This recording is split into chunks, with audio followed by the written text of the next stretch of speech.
What sport attracts celebrities like LeBron James and Lil Wayne? Why, that would be the fastest growing sport in America, of course.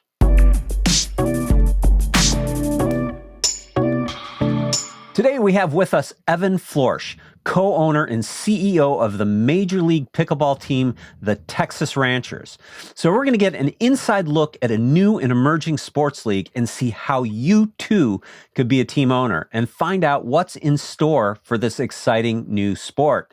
Welcome, Evan. Chris, thank you for having me. I'm excited to talk to you about this. My daughter's probably even more excited that I'm talking to you about this because of some of the dynamics of this. But this is a really cool thing for those of us who are, part of that pickleball crowd in this ever-growing sport.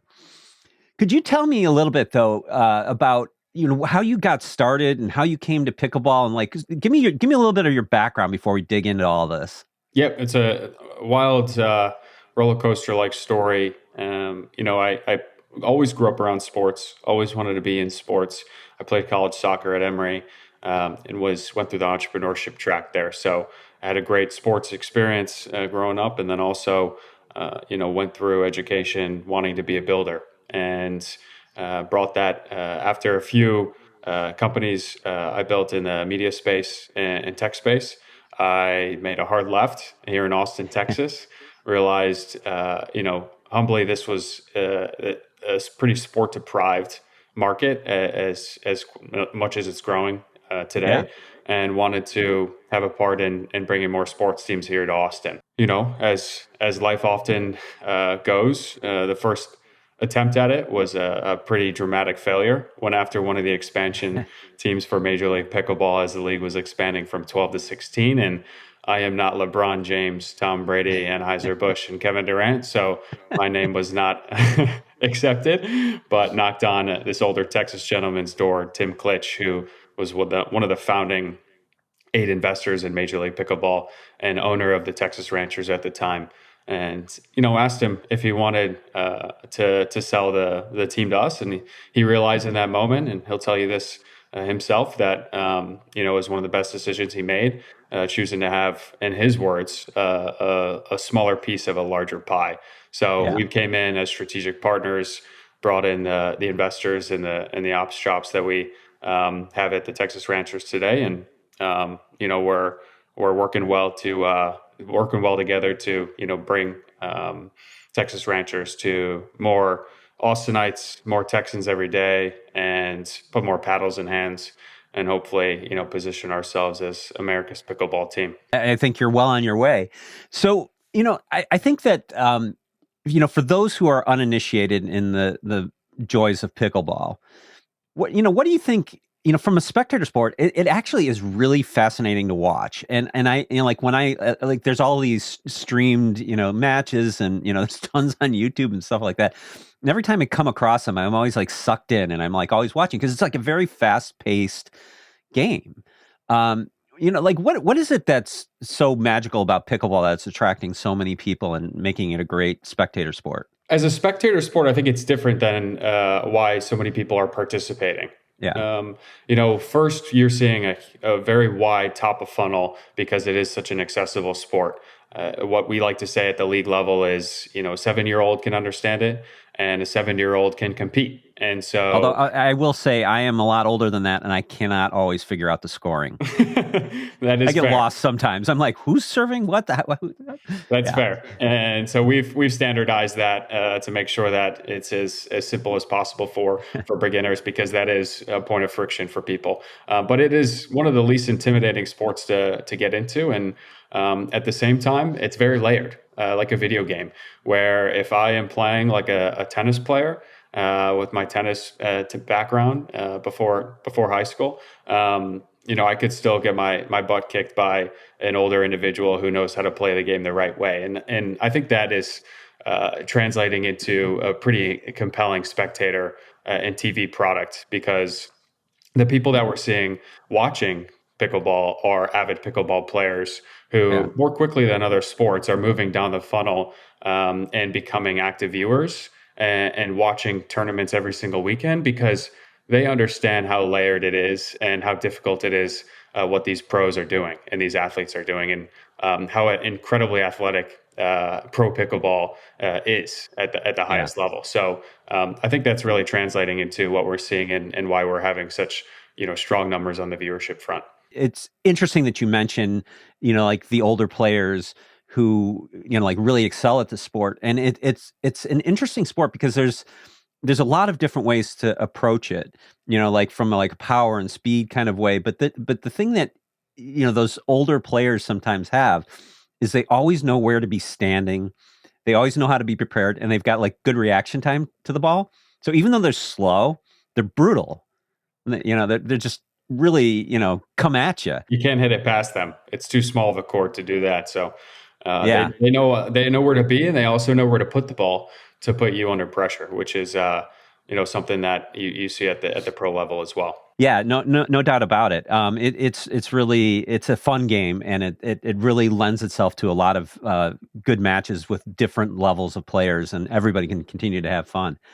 All right, so I mentioned like the complexities of some of the scoring and things like that, but like how at the pro level, they don't have those issues because they're not confused like me on the court.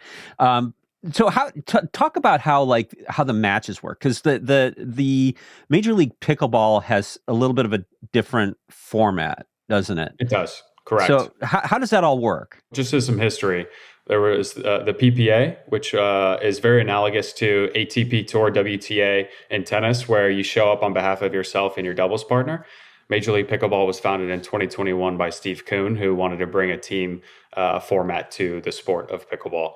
And though they just last year merged and became one unified league with the best players in the world. So when you show up in a PPA Tour event, you are playing a best of 3 or best of 5 series in singles, doubles, or mixed doubles, same gender doubles or mixed doubles format. When you play in Major League Pickleball and you're playing against another team, there is the ability to play up to 5 games. Think of these games as sets in tennis. Yeah. So when you play against another team, you'll play men's doubles against their 2 men. You'll play women's doubles in the second matchup against their 2 women, and then you'll play 2 iterations of mixed doubles. So we have 4 players on our active roster. All 4 of those players, 2 men, 2 women, will play against all of their 4 players. And if it's 2-2 after those 4 games, that the novelty with Major League Pickleball is that 5th Dream Breaker set, we call it, where you play singles pickleball and your 4 players rotate every 4 points. Yeah, if the singles pickleball is tough too. That's a fast game. That's a fast game. It is. Yeah. Well, that's really interesting. So so you're not playing in big, hundreds of people competing all at once kind of matches. This is really team versus team kind of play here. It is. It's less bracket. There's a traditional regular season format that happens from April to August, including an innovative midseason tournament in July, like we're seeing in the NBA and the NHL. And then we have playoffs for 2 weeks. So the first one is early August in San Diego. And then the coveted MLP Pritchard Cup is awarded to a team in the championship at the end of August in Central Park. That's awesome. I can't wait to see these teams grow and play. What happens if so you've got 4 players on your roster? What happens if somebody gets injured, somebody gets sick, or do you have alternates then too? Is that how that works? Or this is the first year we are introducing alternates. So we have a 5 and 6 reserve player, 1 male, 1 female. And it is our choice to bring these additional players on site at tournaments in case one of our active 4 players goes down with an injury. So that was part of the draft process this year, was making sure you were drafting a 5 and 6 to round out your roster. And that was something that impacted us negatively at the end of last season. We had our top female player, Etta Tuianatoa, go down with Achilles tendonitis. And we had aspirations of winning the championship. 4 teams make it to that championship, and you play a semifinal and then a final or a bronze medal match. And we actually came in 4th out of 4 teams. So we even though it was a great feat to make it to that place, we're eager and hungry to finally, crown ourselves MLP champions MLP champions in 2025. That would be really hard because injuries do happen in pickleball, and it is an intensive sport. Mm-hmm. And I got to imagine, like, now, does that give you a little opportunity to have a little bit of a farm league, and then you can kind of rotate these players in as alternates and things like that? A great question. Our mission here in Austin, which was previously just as of last December in 2024, named the capital of pickleball. Our mission is to put more paddles in hands every single day, and we know that the sport, as you know, Chris, naturally addicts people in the best possible way.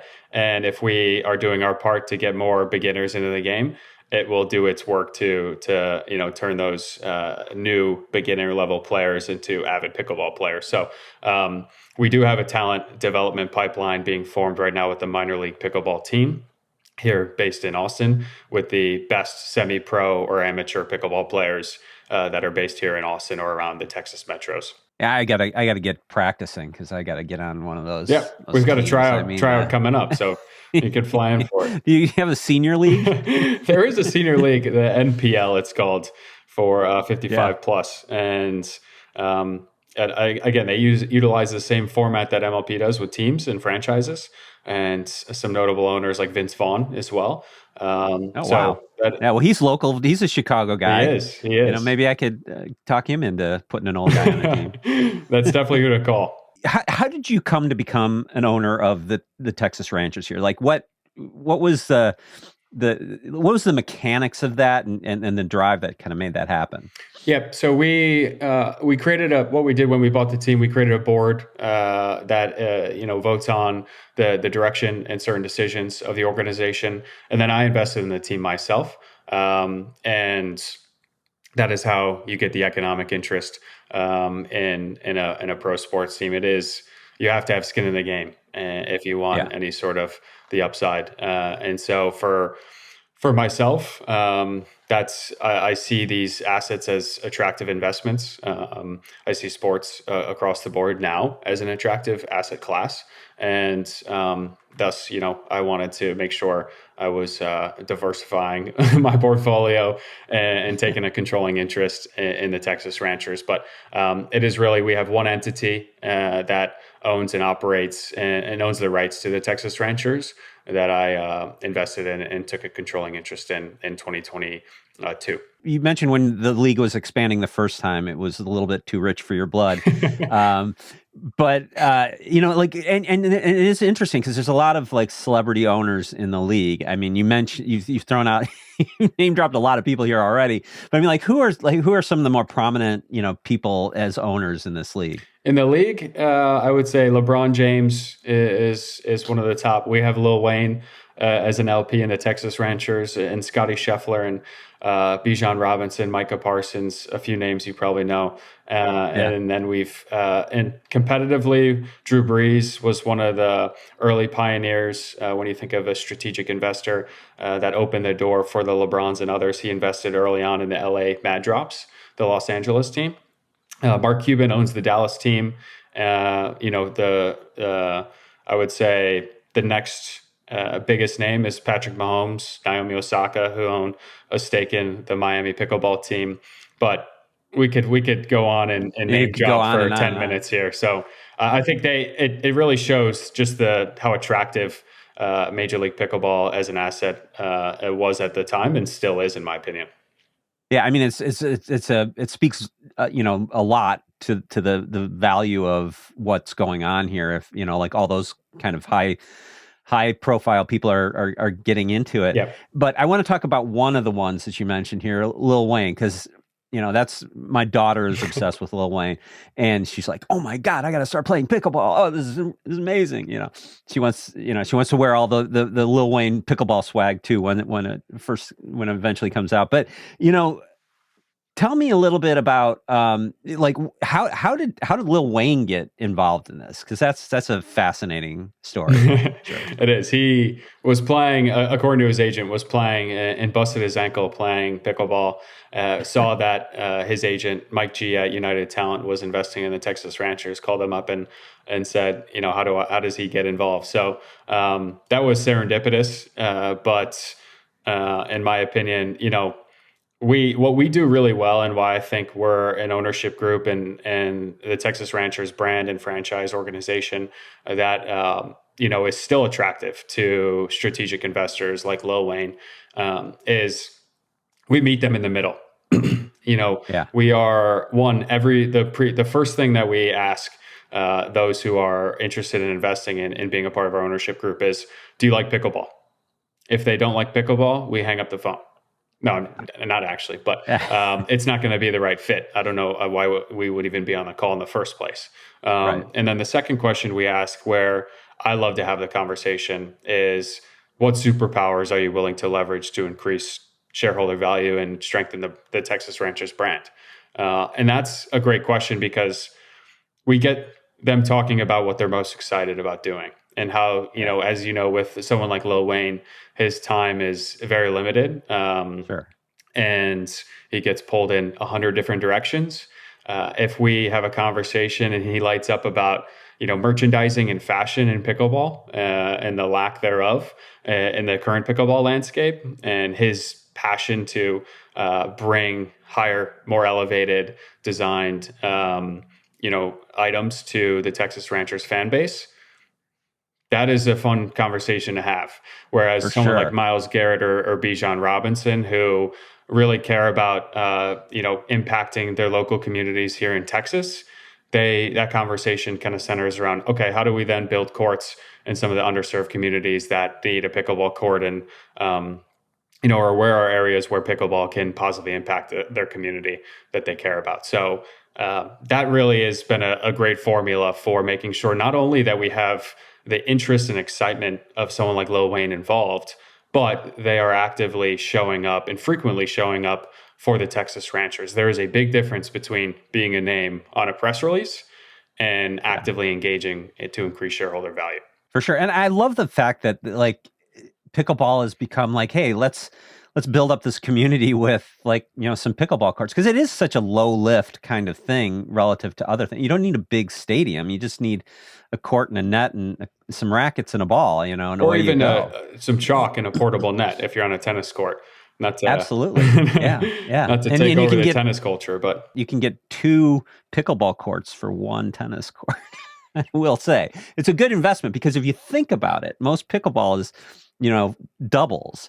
So mhm. that's, you're serving 8 people versus, the 2 people that you usually get out of a tennis court. So I'm just, I know there's if a lot I'm of a if controversy I'm about a converting, but, I'm saying, if I'm a racket club administrator or builder, in my opinion, and what we've already seen is a lot of probably over 50% of those tennis courts are being converted into pickleball courts because of the exact economics that you just shared, Chris. in my town, there's a whole bunch of tennis courts that are being converted, and there's a lot of debate about it, as you can imagine. But the pickleball Hmm. won out on that. What you get in the utilization, the space utilization, you I think you also lose in the noise and Yeah, the thwacking of it's true. pickleball, unfortunately. Yeah, there are a lot of signs, no pickleball playing after like 9 p.m. kind of stuff, because it does get a little loud. I understand.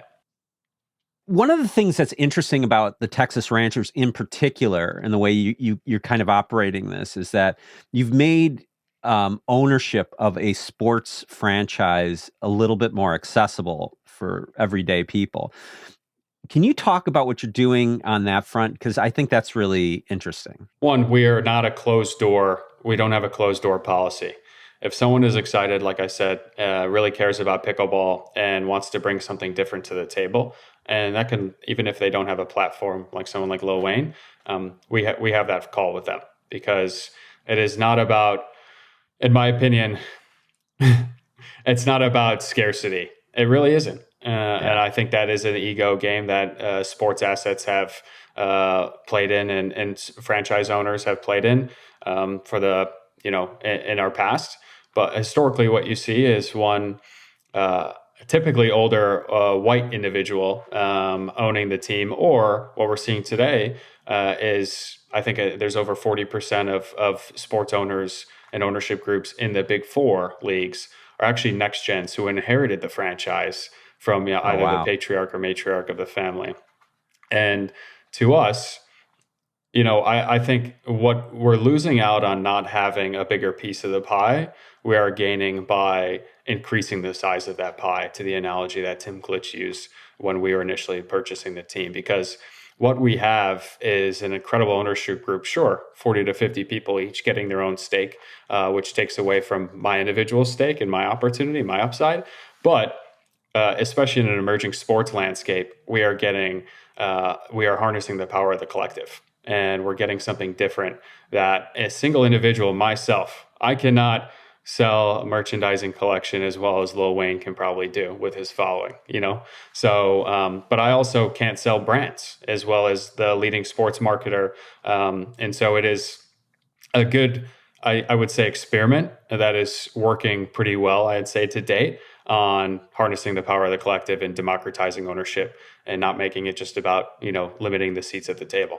I absolutely love that because when you look at other major league sports, it is so like entrenched, in the ownership, and and quite frankly, in some markets, it's wildly frustrating the way that Sure. they operate, right? And there's no way to like unseat these people, so you got to kind of take it. Fans want interesting people that care a lot about their organization. And that's why we ask the first question, do you even like pickleball? Because we don't want someone representing our team that doesn't actually enjoy pickleball, or if they're showing up in a public setting for our franchise, they're showing up in a negative way. And so that's what you see actually play out sometimes. And you're seeing it currently, even in the state of Texas I'm currently in with the Dallas Mavericks. New ownership group came in and completely ruined the continuity that was built and put in place by an incredible owner in Mark Cuban, who, as everyone knows, shows up courtside to almost every home and away game. For So sure. that is a night and day difference. And unfortunately, you're starting to see that play out and damage the Dallas Mavericks organization. Well, now that Mark Cuban's into pickleball, I assume we're going to see that amazing rise of the teams in pickleball to follow, Yeah, right? he's at courts. He sits courtside at some of his Dallas Flash games. So he is a great example of, sure, a single individual. He deserves to have the only seat at the table, but an individual that really cares about his franchise, and it resonates. It trickles down into attendance at matches. It trickles down to the brands that want to work with the team, the players that want to play for the team. So we're doing something very similar, just with 40 individuals instead of one. Well, too bad he's not from Chicago. We could use a little bit of that, kind of stuff here. Definitely. So how does what are all the points of monetization around this league? You talk about kind of growing the league and the financial impact of all that. How does that all work? What are all the kind of elements that go into that? So very similar to other sports leagues and sports organizations, it's driven by sponsorship, merchandising, gate receipts. So gate receipts being ticket sales for events. For what makes pickleball different is in no other sport could you host an amateur pickleball tournament or an amateur tournament alongside a professional tournament. And that is really something core and unique to pickleball and RPNL versus, a Major League Baseball team. You don't have an amateur baseball tournament going on while next door to a Cubs home game. So that's the really only difference. What we're seeing on the sponsorship side is brands, especially now with the merger, Chris, brands are investing millions of dollars into gaining access and exposure to the still growing pickleball market, the 50 million plus players who are playing in the US, and and some of the million that are starting to pop up around the world. And so sponsorship drives a lot of the revenue. Merchandising and ticket sales are jostle for second place. But for us, we also have local revenue, which is different than team level revenue. Local revenue is local events, tournaments, clinics, leagues, because just giving the amateur, very recreational participant an environment to compete and play pickleball sometimes is a bit more compelling than trying to incentivize them to show up and attend a pickleball match. So we lean into that, and also the fact that we only host one tour stop in Austin. We need to have programming going on throughout the year to make the numbers make sense. Well, I know in other sports, there is the TV revenue share and things like that, and there's a very complicated formulas in some of these Of into like course. what markets get what, and obviously being in a bigger market, has its advantages, financially. How does that all work in pickleball? If I had to guess, we're about 18 months from that golden ticket in American sports, that media rights deal that you mentioned. Right. We're hitting our numbers. Like I said at the start of the call, those who are participating and playing pickleball are quickly moving down the funnel and becoming active viewers, which is great. But that doesn't come into place until, and you don't see, the kind of business and the valuations that you see in some of the big four in Major League Soccer, because we don't have that media rights deal in place yet. So how that works when that deal happens is, there's profit sharing.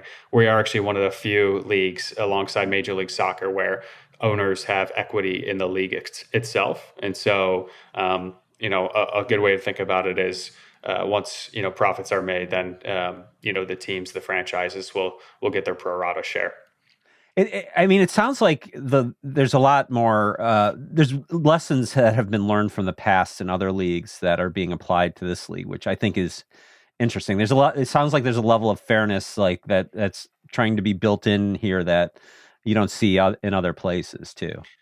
And there is a real focus on what the main business is, which is the TV rights deal, the media rights deal. So the people at the board of directors level, Al Tilas, being one of them, comes from Major League Soccer. They are solely focused on creating the most compelling TV product for the sport of pickleball, knowing that that is the name of the game. They can divide and we can divide and conquer as a league and make sure the Texas ranchers are showing up in Texas and increasing participation and providing programming and environments to continue enjoying pickleball. But the driver of growth in pro sports in America is that media rights deal, and there is a monomaniacal focus on making sure that we get that right. I would say that's the one knock at the moment with pickleball, or the stigma around pickleball, is it's a bit more fun to watch in person than it is on TV, and we hopefully can turn that narrative around, starting with this year, with just the season being April to August. Not a lot of competition in that window, Chris. At the same time, there's a real concerted effort to attach and associate summer nights with watching pickleball or experiencing pickleball, and I think it's a brilliant strategy, and I'm excited to see it play out this year.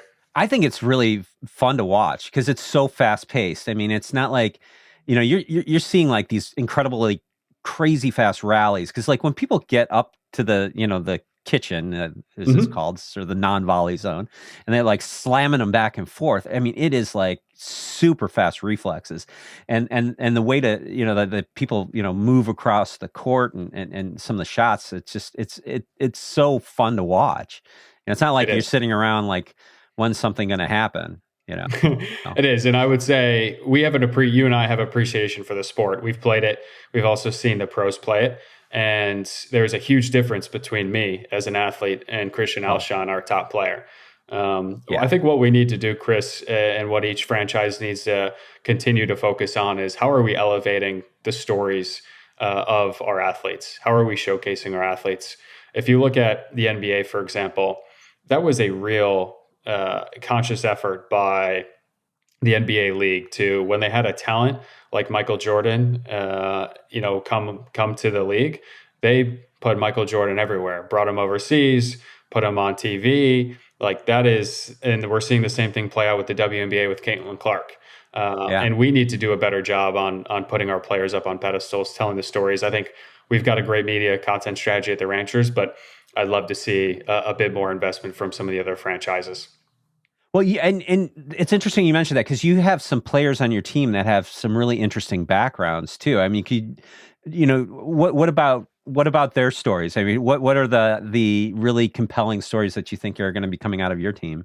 One I'd love to highlight just because she is an all-star is Tina Pisnik, a bit older of a player, but still very like youthful in the way she plays. She played Olympic or tennis at the Olympic level for Slovenia, and got into a terrible car accident and took up pickleball, fell in love with pickleball, and within 12 months became one of the top female players on the tour. And we love her story. We love telling her story. We love Tina in general. We think she is the rock of our team. Whereas there's another story of our young gun, Christian Alshon, who came from college tennis, was a national champion at the University of Chicago. And um, before going into his senior year, quit tennis to pursue pickleball full time. Wow. And talk about that, going from national champion, college tennis player, to taking the risk of eating, dirt, I would say, for a few months to understand pickleball, believe in its growth, and commit yourself to a different sport. He has shown what it takes to, again, sacrifice, sweat, and give your full commitment to the sport of pickleball. And for those gifted athletes like Christian Alshon, we're now starting to see the fruits of his labor play out in the amount of medals that he's winning on the PPA Tour. And hopefully that translates into him lifting the Pritchard Cup here in August for the Texas Ranchers. Well, I mean, you talk about commitment and passion for it. That's a guy who sounds like he's really got it. And that's a guy that we want to invest in among the other players on our team. We brought Christian. We were the first team to do the first international exhibition match in Madrid, Spain, with our partners Homa, and we brought him over, and he was surrounded by hundreds of pickleball players who all knew who Christian was and wanted to watch him play. And it's different, but it's different with seeing and it's exciting too to see the growth of pickleball in a market like Spain. And we'll continue doing that just like the NBA did in the early days with bringing their teams over out east. The feeder sports for pickleball are really fascinating because you get a lot of tennis players, and it's a very different game than tennis. So it is not a small adjustment to go from tennis to pickleball, and you see that a lot. But they have great sense of the reaction time to the ball and things like that. They got sort of a lot of those fundamentals. But the other sport that really feeds pickleball is oddly ping pong. And I don't know that, people think of the ping pong table in their basement, but I don't think people have seen like real ping pong played at the professional level and how incredibly fast and intensive that sport is, which is another really cool one to watch. Mm-hmm. And even like, there's like Ben Johns and, he came out of the ping pong side of things, and he was, a very top ranked pickleball player there, so I mean, there's definitely, both sides of that coin can really, excel in this sport too, right? Definitely. You get the length, athleticism, power, reflexes of a college tennis player, and you mix that with the hand speed and reaction time of a ping pong player, and you get something pretty remarkable. So we're seeing a lot of raw talent. Typically what you see, Chris, is they especially in tennis, for those who come over from tennis, they start out really strong in singles pickleball. Next to come is typically mixed doubles, and then really the game that is so much different than tennis is gender doubles in pickleball, men's or women's doubles. That is where you see the furthest part of the learning curve for ex tennis players. What we see, two great examples. They're great individuals, great athletes, Jeannie Bouchard and Jack Sock, who came over from tennis, and they have not broken the top 10 in pickleball. Both are incredible singles players, but on the doubles side are still a bit off the top kind of cohort of pro pickleball players. So how do you go about making pickleball cool, and like how are you going to grow all of this? What's the secret formula here? I think content is a key driver. Telling the stories of our players, showing how interesting of individuals they are, the egos, the charisma that someone like a Christian Alshon has, and showcase that. Put that in as many screens as possible, whether that's with a streaming network deal or going direct to consumer and doing our own long form content and distributing it on YouTube. We are heavily, I would say, the most aggressive movers in that space when it comes to, or when we think about us versus the other franchises. And then doing cool different things that people in the pickleball market or maybe even the racket sport market have yet to see. And so that could be a collection, a collaboration on merchandising with an iconic, rapper, or it could be, doing a really fun, event with a streamer who opens up our audience to, or opens up the Texas Ranchers to a totally different audience. There are different ways to chop it up, but what we like to say at the Ranchers is we're constantly focused on doing different and better things than not just the other franchises, but what's been done previously in racket sports. What's coming up? I mean, I'm sure the season's kind of getting rolling here, right? So like, what's on the agenda? We are unveiling our 2025 official kit in the coming weeks, and then we'll kick off the season at the end of April in Orlando. We then take off at MLP Columbus. We are not participating in that tournament in Ohio, but we are then the third tournament of the tour is MLP Austin, and that is going to be a pickleball festival is how we're describing it, with pro pickleball, amateur pickleball tournament going on. Obviously, the best pickleball players in the world, from Christian Alshon to Annalie Waters, playing here in Austin, in our hometown, as well as live concerts in the evening, and even a collaboration with the beach volleyball community here, where we're hosting an AVP sanctioned professional beach volleyball tournament the same weekend at the same venue. So it is going to be what we're expecting. We're on pace to sell anywhere between 10 to 15,000 tickets over the 4-day period. And you're going to see a lot of Austin's finest food, beverages, and like I said, live entertainment. Some of the top musicians and bands here in Austin entertain those who choose to participate in MLP Austin over Memorial Day weekend with us. And that is so Austin too. I mean, that sounds like such an Austin festival. The great food of Austin, the great music that Austin's known for. I mean, that'll be wild. And beach volleyball is such a cool sport too. I love that. That's a fun one to watch as well. Yeah, definitely. Yeah, I mean, it just sounds like a ton of fun, and I unfortunately we don't have the big stadiums here in Chicago, so you're not making a stop here yet. So I'm gonna work on like seeing if I can talk some people into building a stadium. Yeah, you need a 2,000 capacity stadium at this point with where Pro Pickleball is at, if you want to host a Pro Pickleball tour stop. So 2,000 isn't that big. I mean, it's not you could Soldier Field. It's not Soldier Field. Yeah, you'll have to talk to the Saslows and Ricketts, the owners in the Chicago Slice, about bringing one in the 2026 season. All right. Well, I'll get on that. Ricketts, some of the Ricketts live here in my town, so maybe I can go knock on on the door and get arrested. You never know. I knocked on Tim Klitsch's door 2 years ago. Now we're owning and operating the Ranchers. Could be the same thing with you, Chris. Yeah. Well, I'm rooting for the Ranchers right now because I'm excited about what you got going on there. I think it sounds really exciting, and I'm gonna have to check out our local team and see how they're doing this year. So. It'll be really fun. So if people wanted to check out the Texas Ranchers, where should they go? Ranchers.com. Ranchers.com. That's the official home for the Texas Ranchers.